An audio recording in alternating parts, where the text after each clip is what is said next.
Good morning and welcome back to the second session of this morning.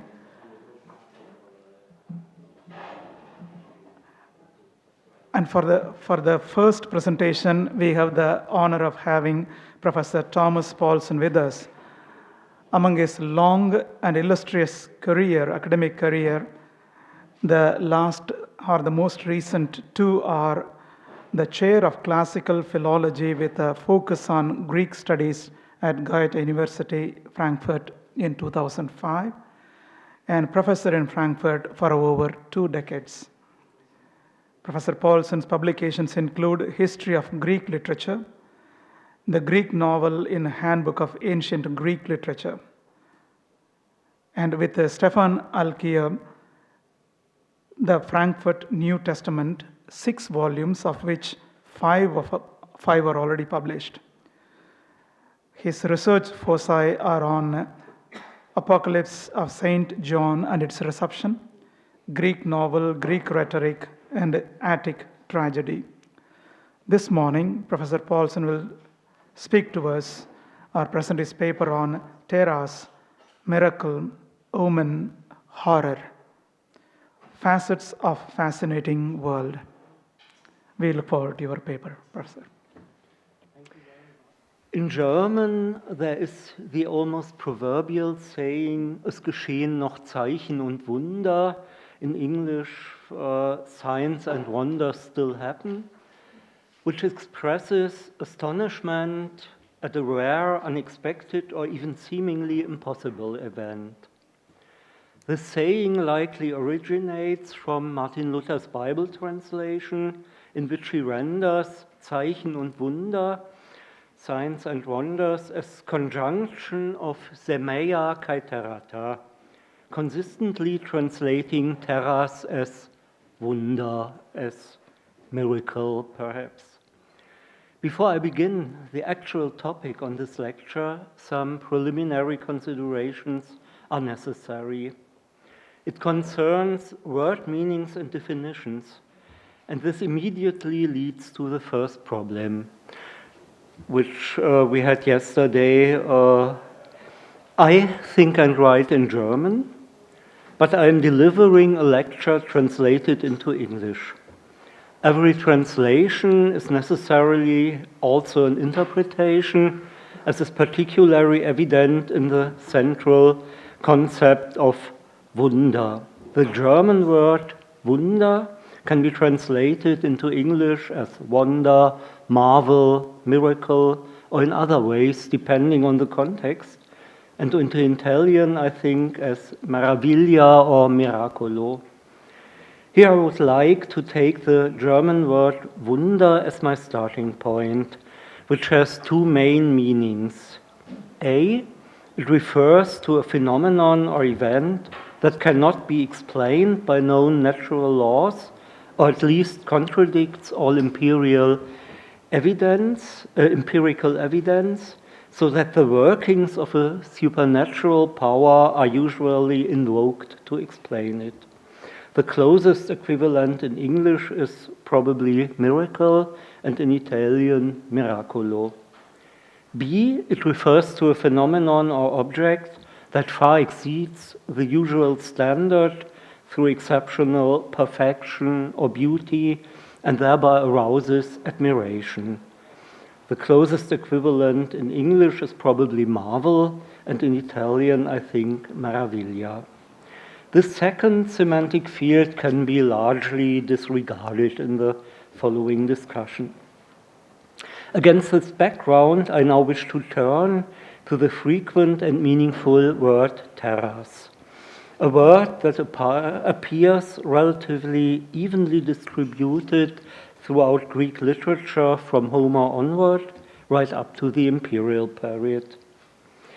The aim of my presentation is to elucidate, using compelling evidence, the meanings that Térας generally assumes over time, and then especially in the New Testament, and subsequently to examine to what extent the semantic range of Térας in the New Testament differs from that of the Septuagint and pagan writings. You will first find on, now I need the other side, yes, the main meanings of Térας according to the Lexica of Little Scott Jones and the very useful, relatively new lexicon of Montanari, first Greek-Italian, then translated into English. In LSJ, you have first the spectrum sign, wonder, marvel, portent, and on the other side, monster or monstrous birth, monstrosity. The Roman number should be 2, should be changed in an Arabic for monstrous birth and monstrosity. Montanari gives the main meanings as prodigy, portent, supernatural sign, and omen, and also, on the other hand, monster, monstrous birth, monstrosity. The second group of meanings is thus the same in both dictionaries.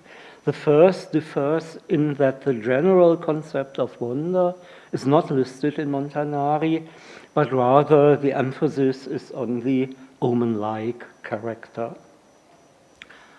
I will now turn to the evidence for Térας in pagan texts, first in chronological order. As usual, Homer comes first.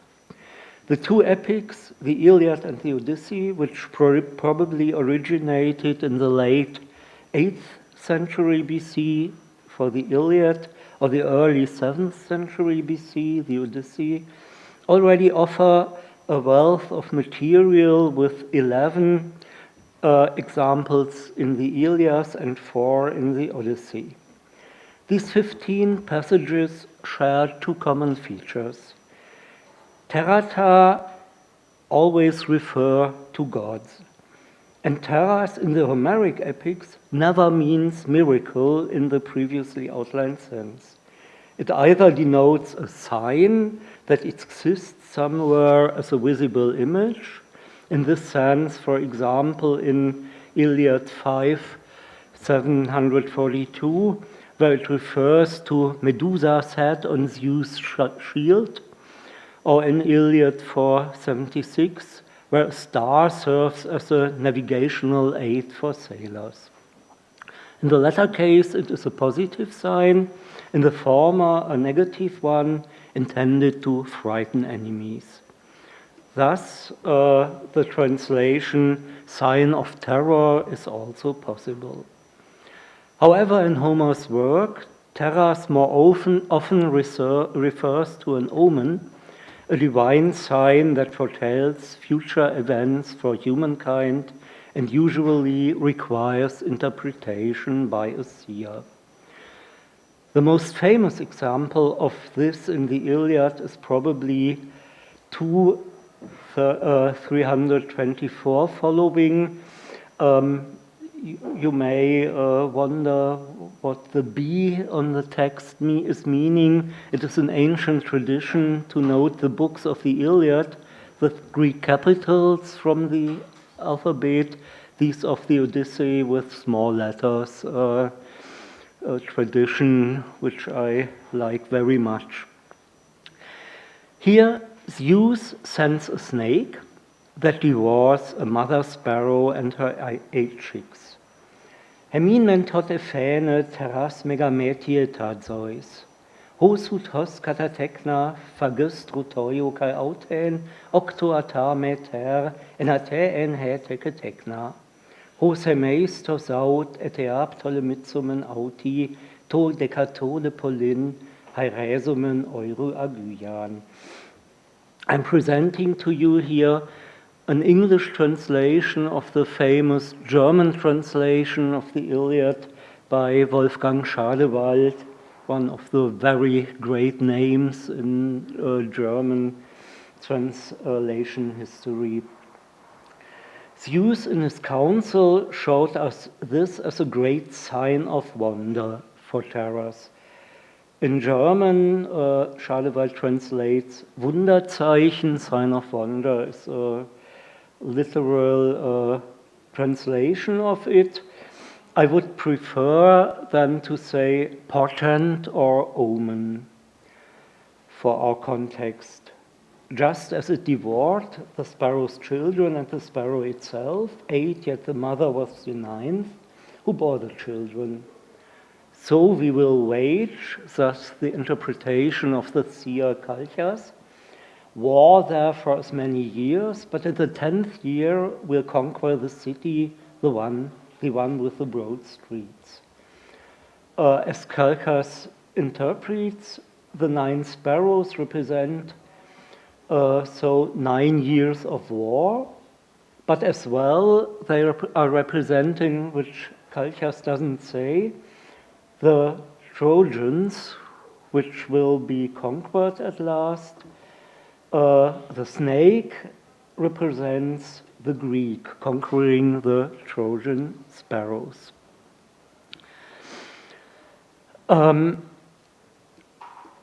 The omen thus finds a clear interpretation. Such omens can be positive or negative, with the announcement of negative events being much more frequent. However, these omens are not always deciphered by an interpreter, so that those affected can interpret them correctly or incorrectly. The most terrible of all the Homeric epics occurs in Book 12 of the Odyssey, when, while Odysseus sleeps, his crew on the island of Thrinacia attacks, slaughters, and roasts the sacred cattle of the sun god Helios. Then the following happens. The next text, Odyssey 12, 394 following. Toise nautik epipeita teoi terra a profainon.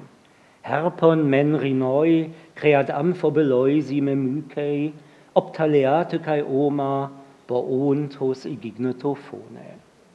But the gods immediately caused signs of terror to appear to them.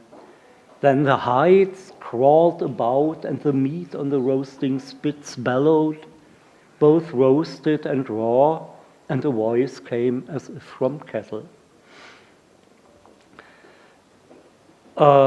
This is truly a sign of terror, introducing an element of horror film into the narrative. And here, for the first and only time in Homer, a supernatural element of terrors is evident, since such an event cannot be explained without the intervention of a human power. Nobody interprets it, but the interpretation should be clear. The sailor sacrilege is thus immediately condemned, and this ominous sign suggests that their fate will not end well. Zeus causes the last remaining ship to sink in a storm, and Odysseus, the only one who had not participated in the sacrilege, is the sole survivor. With the only instance of terrors in the works of Homer's presumable younger contemporary Hesiod, a new aspect of meaning comes into play for the first time. In his work, also likely written around 700 BC, the text presents a new interpretation of terrors. In the Theogony, a short epic poem about the origin of the gods of the first generations, Tartarus, the deepest region of the underworld, located far below the earth, is described as being, the next text, Deinon kai athanatoisi theoisi terras. A terrible abomination or monstrosity even for the immortal gods. The gods themselves fear the Tartarus. Here it is neither a sign or omen nor a miracle, but Tartarus is a place so hideous that even the gods fear it. Thus we find ourselves here for the first time in the semantic field of monstrosity. In subsequent centuries, the semantic range of Tērās expands. Since none of the meanings mentioned below are found in the Homeric epics, it is reasonable to assume that Tērās acquired these new nuances only from the 7th century BC onward. An interesting page which you don't have on the handout can be found in Pindar's First Pythian Ode from 470 BC, line 26, where the fiery streams that flow from Mount Etna when it erupts are described as Tērās. Perhaps to translate in English, wonderful to behold. This is clearly a natural wonder, which of course had a supernatural aspect for the Greek audience, insofar as they believed that the fire god Hephaestus, whose Latin name is Vulcanus, was responsible for all volcanic fire. In the tragedy Prometheus, attributed to Aeschylus, but possibly not written by him and probably composed in the second third of the 5th century BC, the most terrifying monster known to Greek myth, the 100-headed dragon-like Typhon, is described as Daion Tērās, line 352. Here the meaning monster appears as an appropriate translation for Tērās, to which the epithet Daion, bringing ruin, fits well.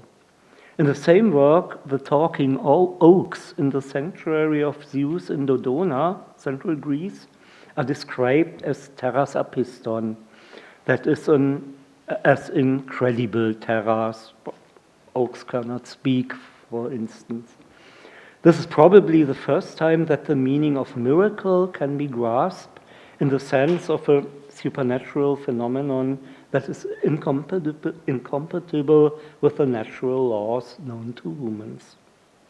The meaning monster reappears in Sophocles' Traginiae for about 445 BC.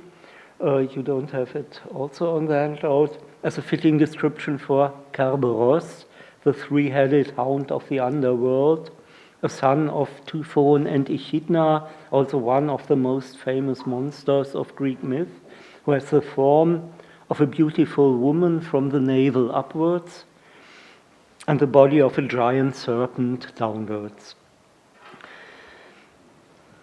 A new nuance of meaning appears in the same play a little later, line 1131. Heracles' wife, Deianeira, has committed suicide, a move that surprised and baffled her household.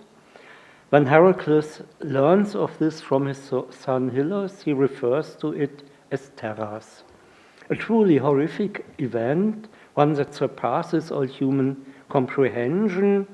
Her monstrous is like the most appropriate translation. We are thus in a realm related to the meaning of monstrosity, abomination, except that in the context of the Traginian woman passage, the repulsive element inherent in this term is absent. The meanings of the word Tērās, I will shortly mention that twice in the Phoenician Women of Euripides.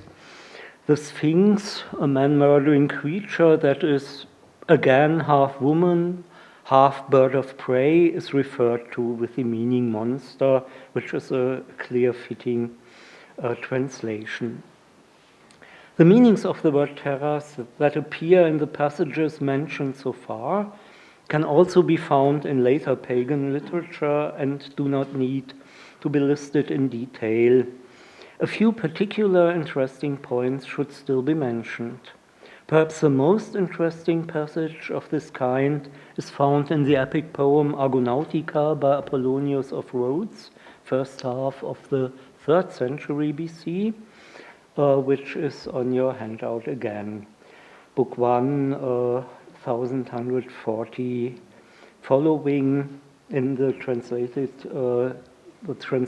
German translation of Reinhold and Stephanie Gley.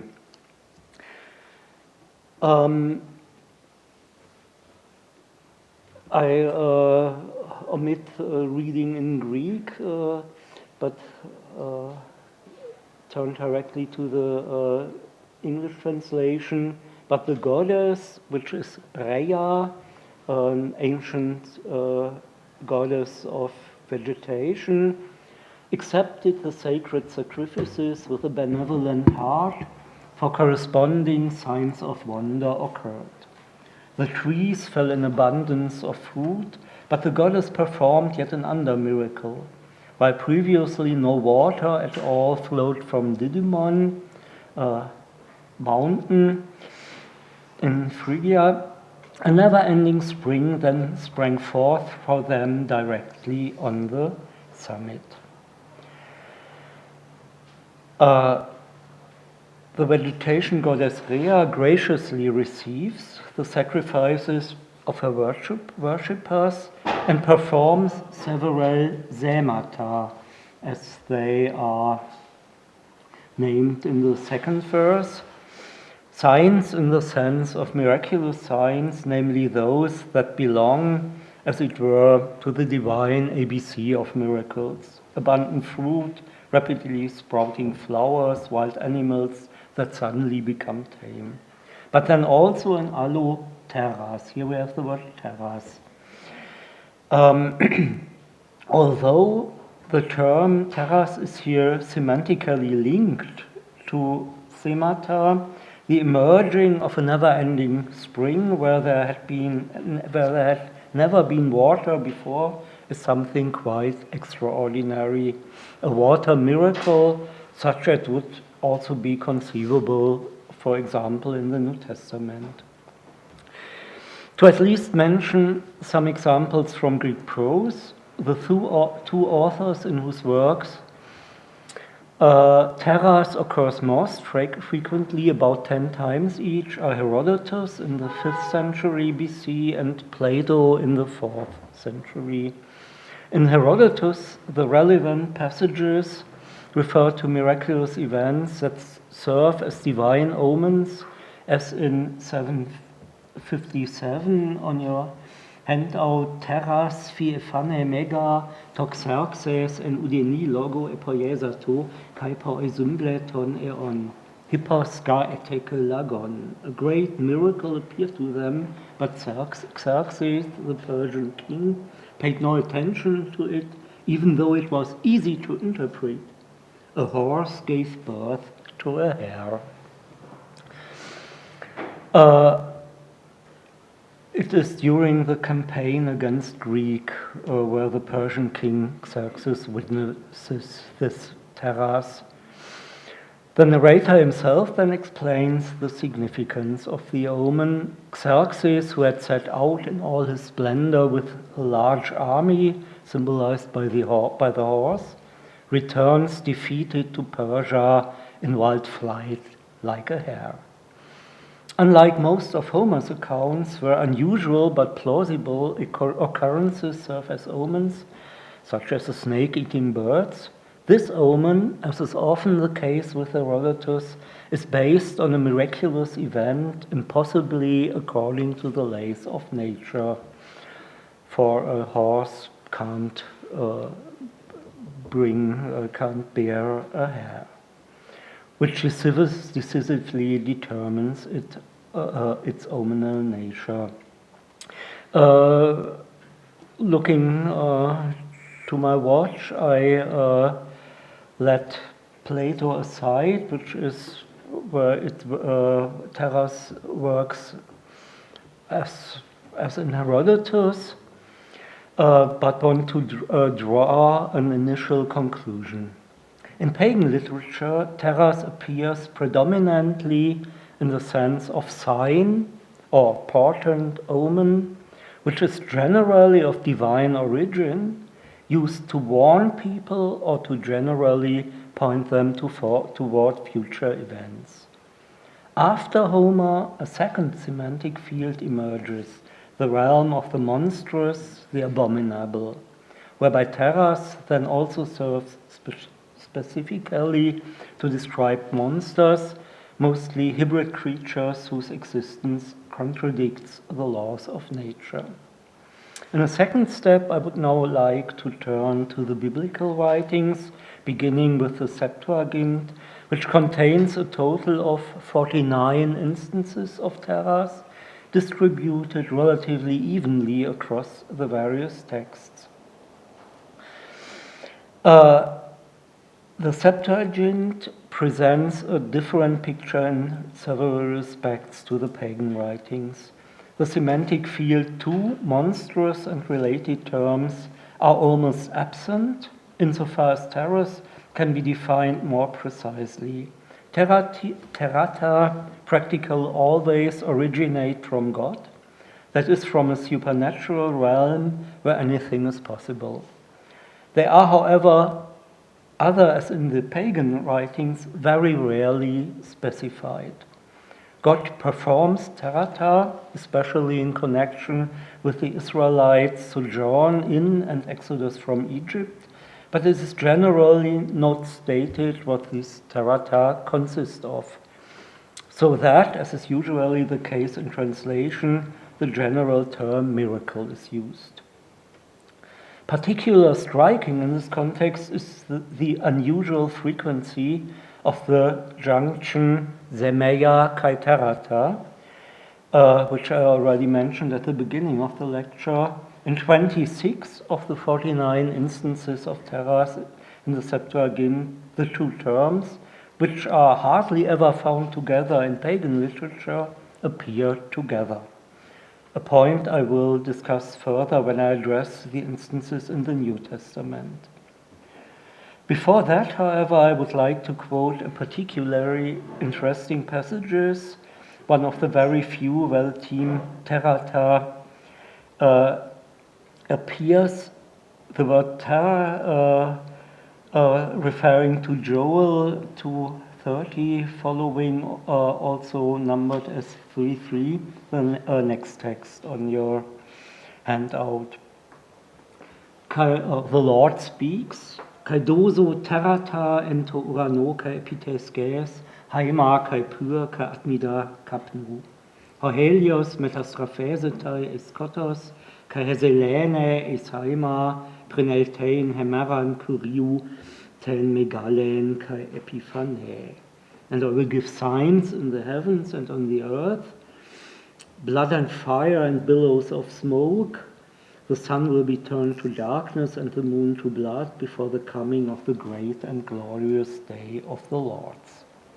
Here the meaning of the word Térας is a combination of omens which are meant to point to the approaching day of the Lord and supernatural events in the truest sense of the word, which God brings about and which, as such, have the character of signs. Here motives from the book of Revelation are anticipated. The translation of Térας as signs of terror probably best reflects this character. What remains is to examine shortly the 16 instances where Térας appears in the New Testament, including 9 instances in the Acts of the Apostles alone. The first striking observation is that the combination of terrata with semeia, already very frequent in the Septuagint, is extended even further. In all 16 instances in the New Testament, the two terms appear together, whereas Térας does not appear even once in the book of Revelation, where one might most expect to find this word. The observations I made regarding their use in the Old Testament also apply to the new one.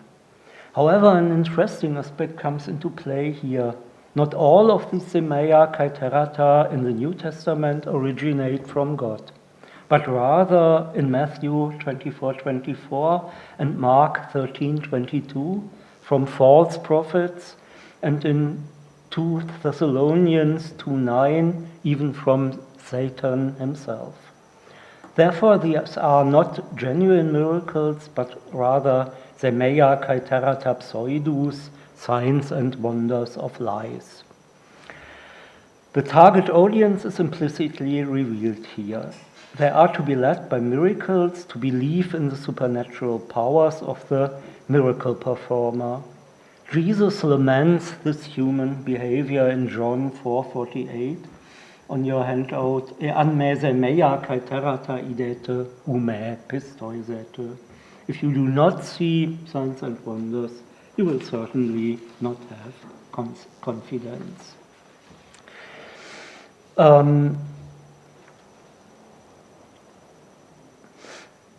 The other passages where the combination of the two terms expresses genuine divine activity offer no new insights into the semantic range of Téras, with the exception of Acts 2:19, within the context of God's speech foreshadowing the last days.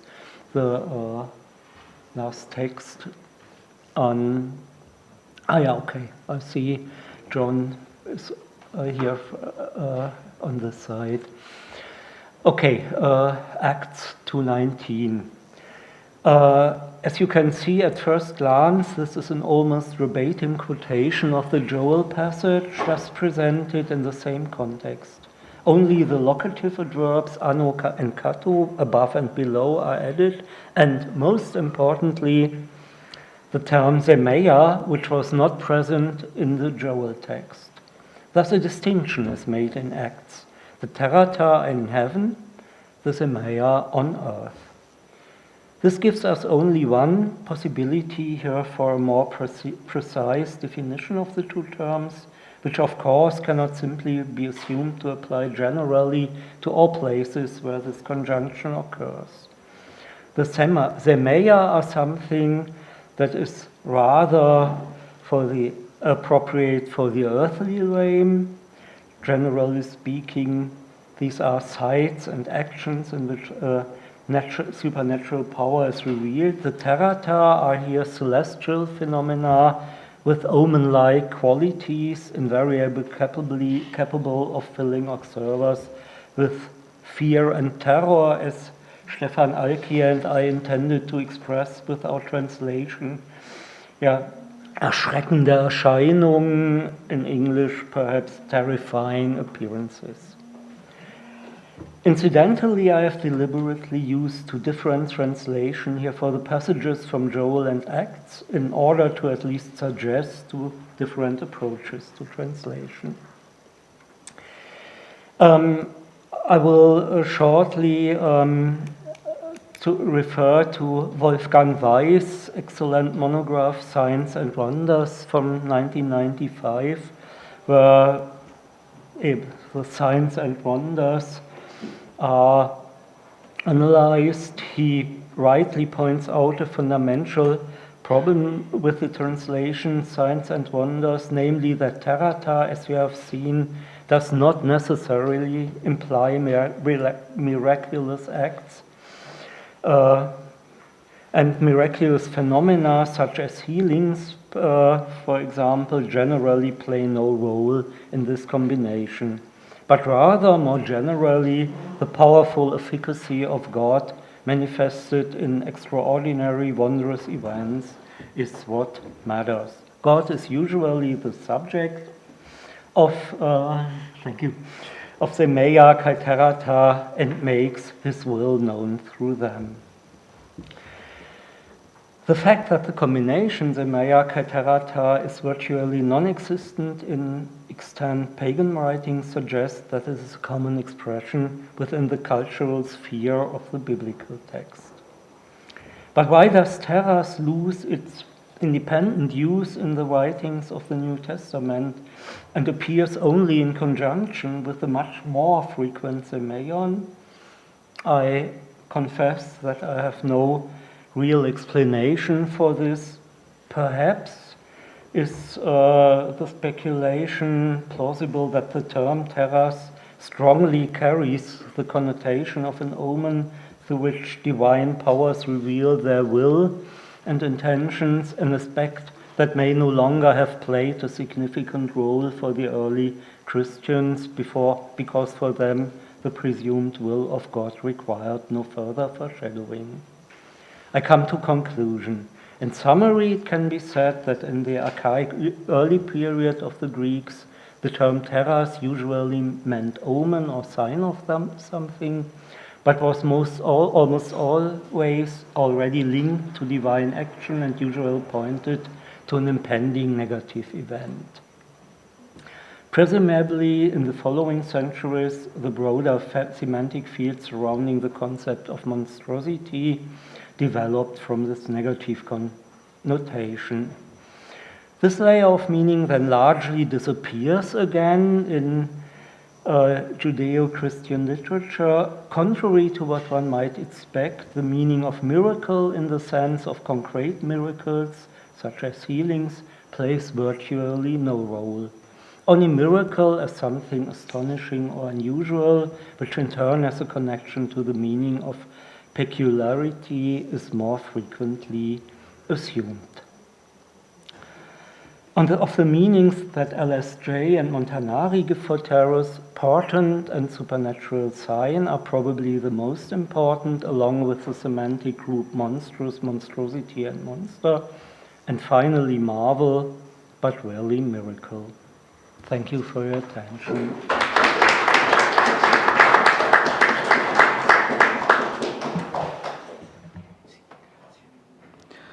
Our second presenter for this session is Professor Christoph Guignard. With academic training in classical literature and theology, Professor Guignard obtained his PhD from the Universities of Strasbourg and Paris. Since 2016, he has been an associate professor at the Faculty of Catholic Theology at the University of Strasbourg, where he obtained also his habilitation in 2020. His research interests are patristic literature, the history of exegesis, and Christian apocryphal literature. Today, he will be talking to us on the topic Metaphorical language about intra-divine relations and its evolution from Justin Martyr and Irenaeus of Lyon. Thank you very much. I would like to thank the organizers for the invitation to speak to this nice conference.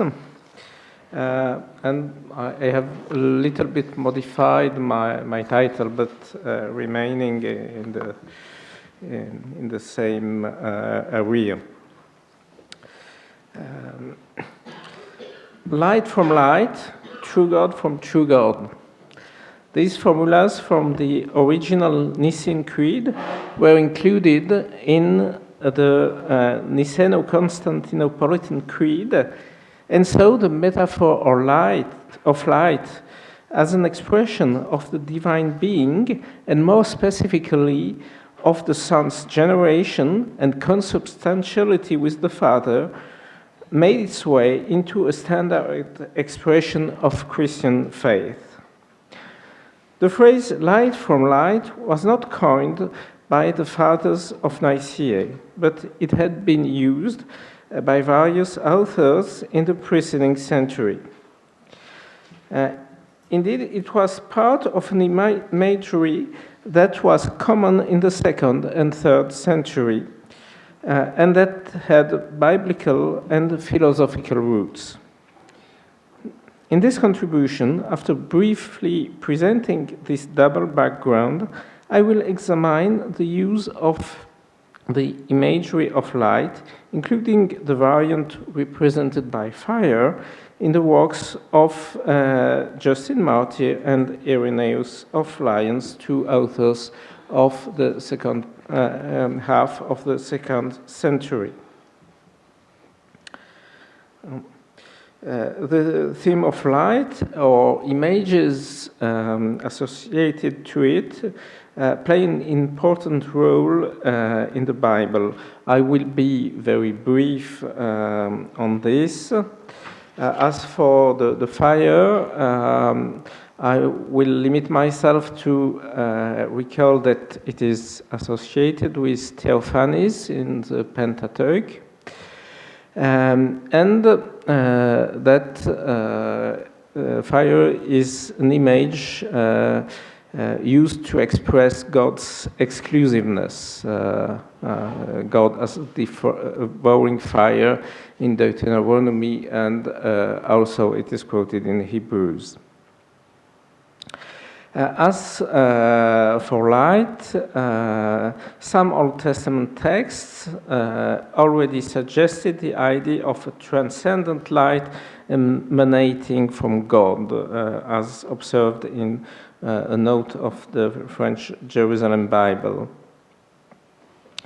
1 John goes further by using the image of light to define God. God is light, in him there is no darkness at all. One of the most important texts for the Christian reception is Wisdom 7, where eternal light implicitly serves to designate God, while the wisdom is its reflection and appears consequently to be superior to natural light. It is called a reflection, apaugasma, of eternal light, and there is also the metaphor of a mirror.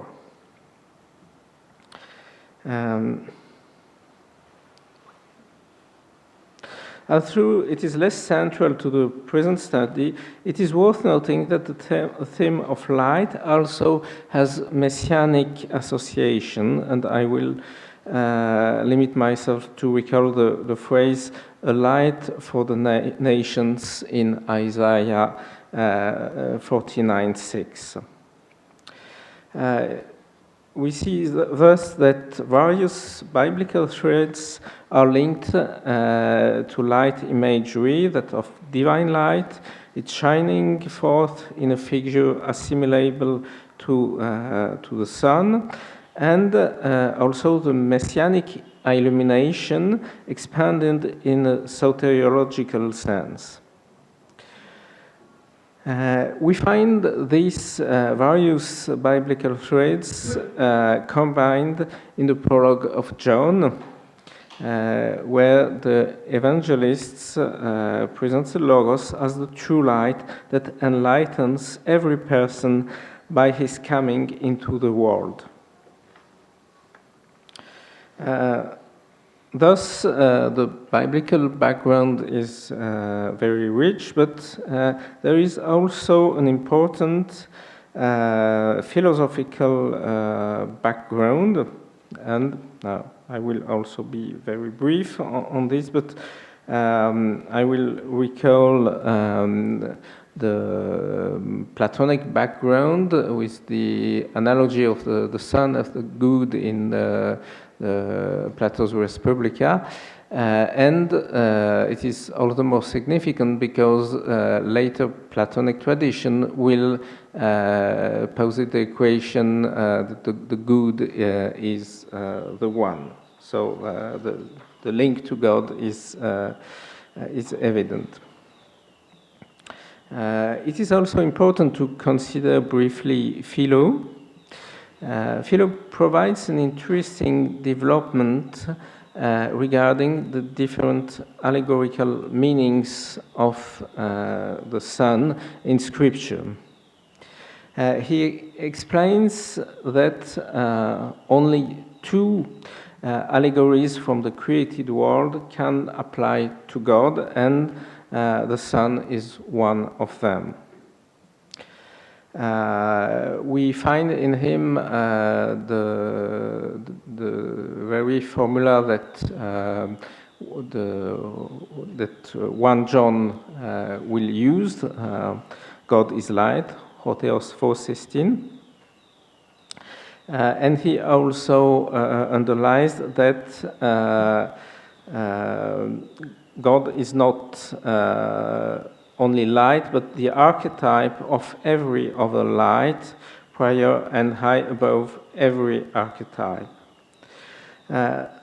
For Philo, the symbolism of the sun is not arbitrary. On the contrary, according to a Platonic scheme, its significance is derived from God's role as the archetype of light.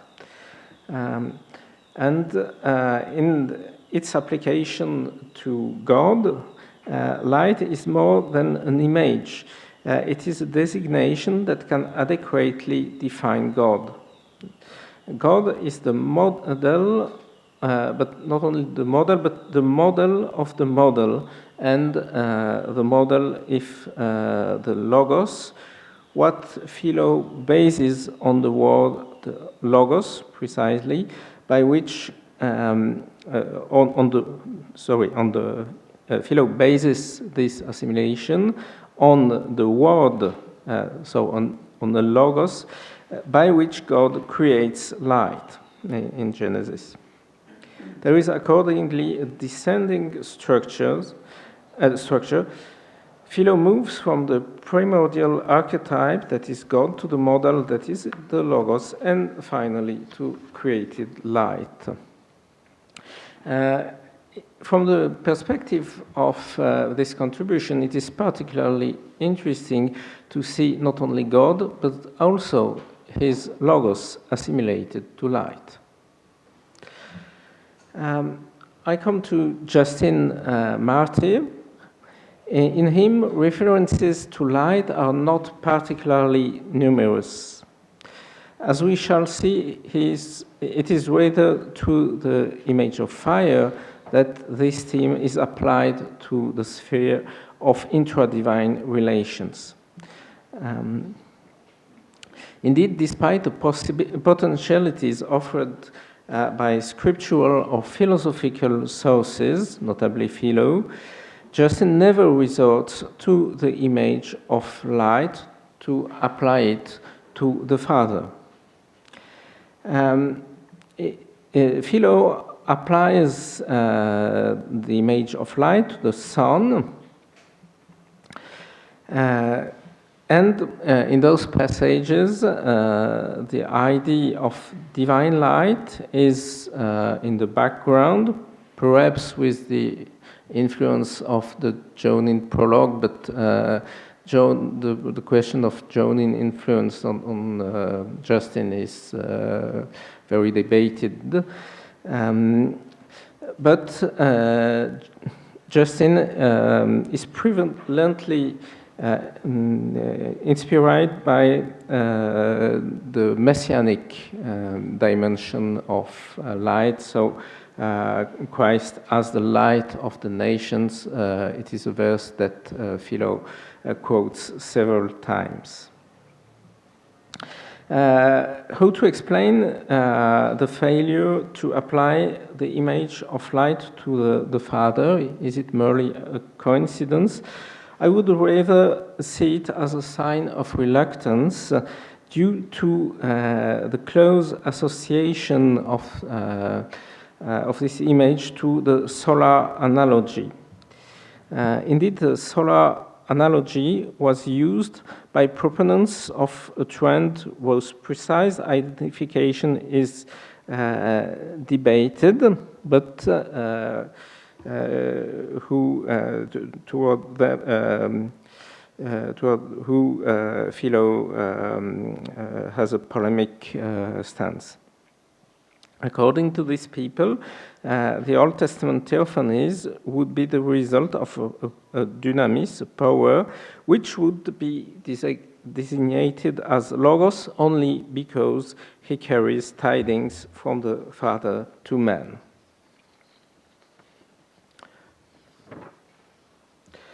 As Philo says, these people maintain that this power is indivisible and inseparable from the Father, just as they say that the light of the sun on earth is indivisible and inseparable from the sun in the heaven. Whether the opponents in questions were Jews, Christians, or Judeo-Christians is irrelevant to our purpose. The solar analogy, as Justin may have known it from Philo, was obviously dangerous to anyone who, like him, wanted to maintain a difference between God and his logos that was more than nominal.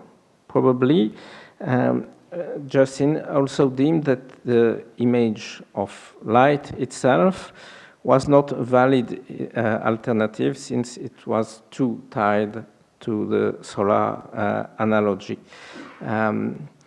Anyway, Justin opted for another alternative. He likened the Father to fire rather than to light. The same image had already been applied by Philo to the Spirit in number 11, when the Spirit passes from Moses to the 70 elders, and Philo used the analogy of fire to stress that this distribution of the Spirit does not imply any diminution of the Spirit in Moses. One of Justin's major points in the dialogue is that the Jewish scriptures present the Logos as different from the Father. I quote from dialogue 128, and that this power, which the prophetic word calls God, is numbered as different in name only like the light of the sun, but is indeed something numerically distinct. I have discussed briefly in what has gone before.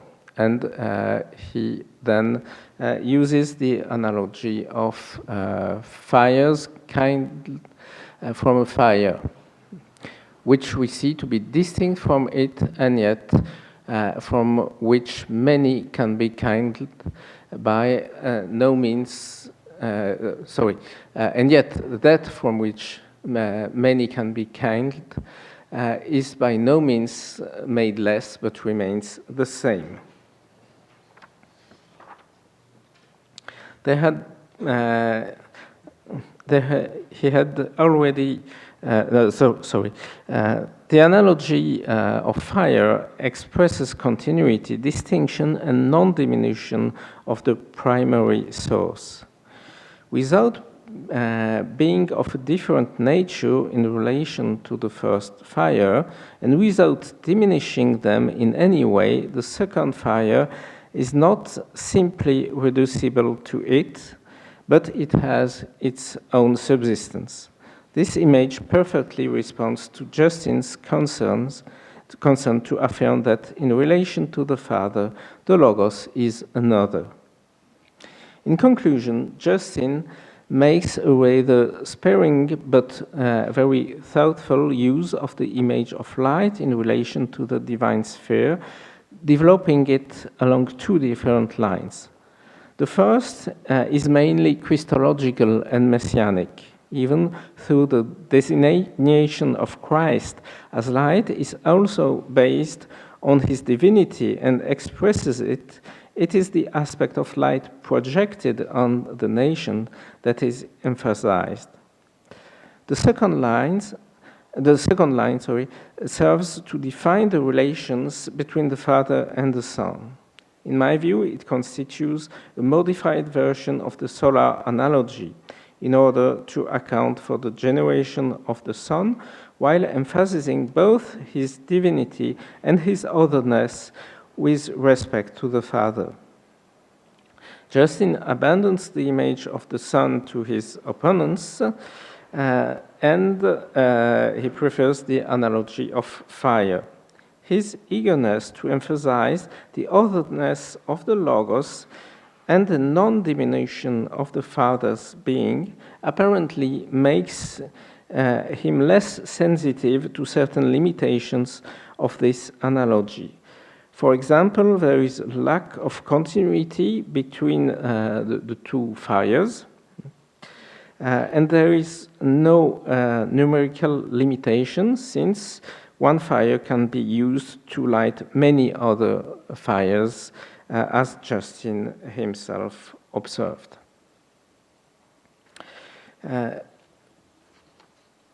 With Irenaeus, we encounter a markedly different use of the imagery of light, especially when applied to the divine nature or to the intra-divine relationships. In fact, whereas Justin preferred the analogy of fire, Irenaeus, in what has come down to us of his work, completely renounces it, without, however, returning to the analogy of the sun. Instead, he gives significant development to the image of light itself, independently of its material created supports, like the sun or fire. The Adversus Hereses offers a very rich material, so I must content myself with a synthetic presentation, limited to a few particularly significant texts. One of the most remarkable features of Irenaeus' use of the image of light is that it becomes one of the elements of the very definition of the divine being.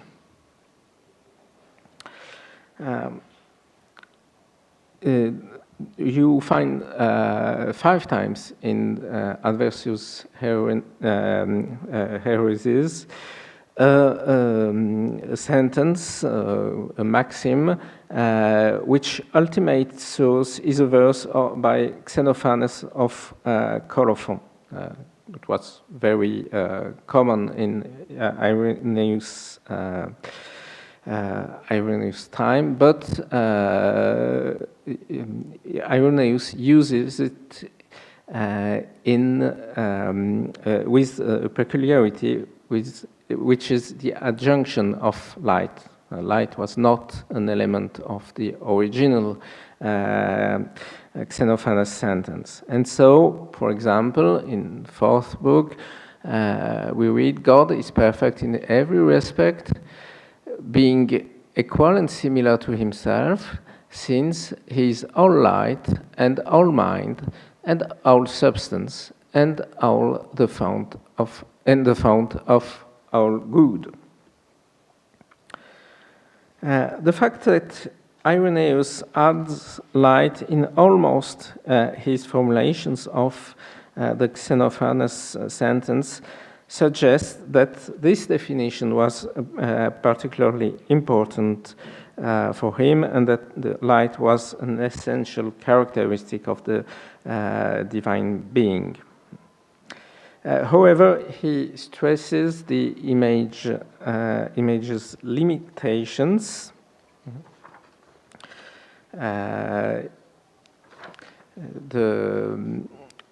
God is nothing like that light which we are acquainted.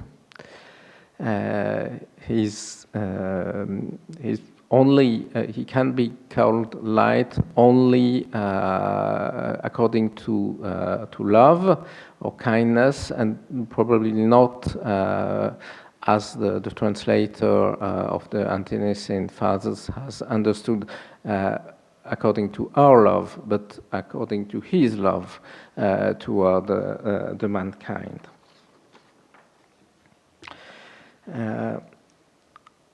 Thus, Irenaeus affirms a radical dissimilarity of God. However, this does not call into question the legitimacy of the analogy of light. This legitimacy is not founded, as in Philo, on a Platonic scheme, but on God's kindness towards humankind.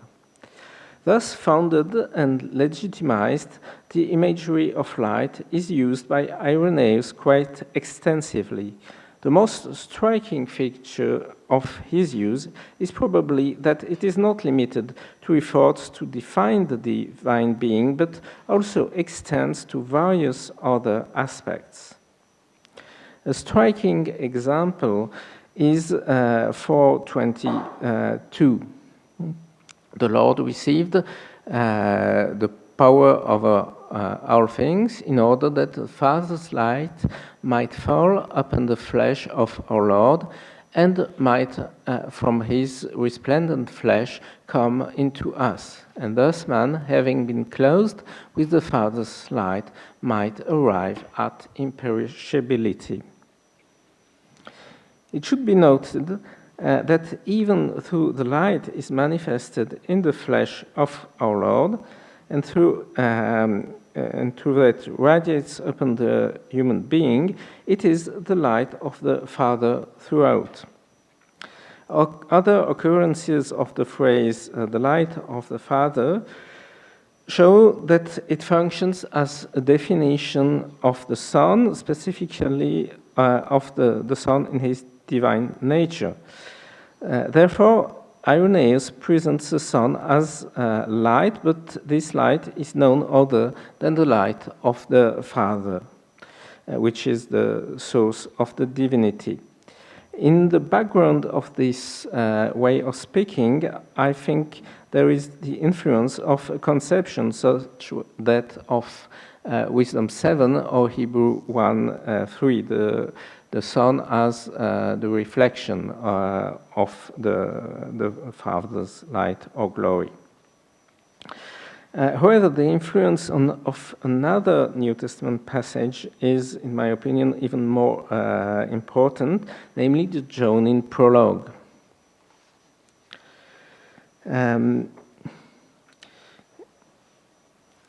Indeed, Irenaeus' use of the light imagery largely mirrors John 1:9. The Logos is the true light that enlightens everyone coming to the world. Likely, Irenaeus interprets the true light as divine light.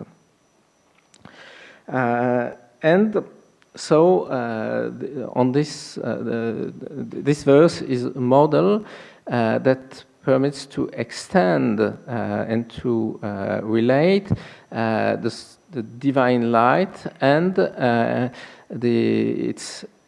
effect of the divine action in the world or in the humankind. This is this characteristic of Irenaeus, this extension of the light imagery toward a soteriological dimension, but this is always linked to the divine sphere. Another illustration is furnished by 4:14:1. To follow the Savior means to partake salvation. To follow the light means to receive light. I will skip, in the interest of brevity, other extensions, but light imagery is very plastic in Irenaeus, with others extensions not unrelated to the idea of divine light. However, the most synthetic illustration of Irenaeus' use of the potentiality of this image is probably provided by Irenaeus, by Adversus Hereses 4:25, as those who see the light are within the light and partake of its splendor, so those who see God are within God and partake of his splendor. So in a seemingly very classical way of associating the divine being with light, Irenaeus, with consummate skill, goes far beyond a simple analogy. Under the influence of the Johannine prologue, he uses the image of light to express the mystery of the divine action in all its dimensions, both in soteriological aspects such as communion with God, truth, ecclesial body, eternal dwelling places, and in its connection with the intra-divine sphere, thus highlighting the profound unity of the mystery of salvation that is typically Irenaean. Light becomes a tool for linking with admirable plasticity different aspects of Christian theology. As far as the application of the image of light to the intra-divine relations is concerned, it is interesting to compare the choices of Irenaeus with those of Justin. The difference is not a matter of consubstantiality. Consubstantiality is expressed by either the fire or the light. And so this is not a question for them. But light probably was chosen by Irenaeus simply because it was a better image, and it was more plastic and also more unitive in two ways. First, it expresses better the sun inclusion in the divine sphere as the image of two fires. When you have to explain to Jews that there is not only the Supreme God, but also his Logos as a separate entity, the image of fire can be useful. But if you switch to Gnostic opponents, the image of fire, which does not mark the continuity between God and his Logos, and which is open to in a large extension to many fires, would be dangerous. And secondly, the image of the light offer Irenaeus the possibility to unite theology stricto sensu and the mystery of salvation. So I come to some concluding remarks. With its root in a rich biblical and philosophical background, light proved to be a fruitful analogy for expressing intra-divine and Trinitarian relationships very early on, and this remains the case as illustrated by the Niceno-Constantinopolitan Creed. It has also permeated liturgical language, as seen, for example, in the fourth Hilarion hymn, perhaps contemporary with Irenaeus, which is very close to him, calling the Christ the holy glory of the immortal Father. With its various nuances, such as sun and rays, fire or light itself, the imagery of light lends itself to expressing various conceptions of the relationships between divine persons or powers.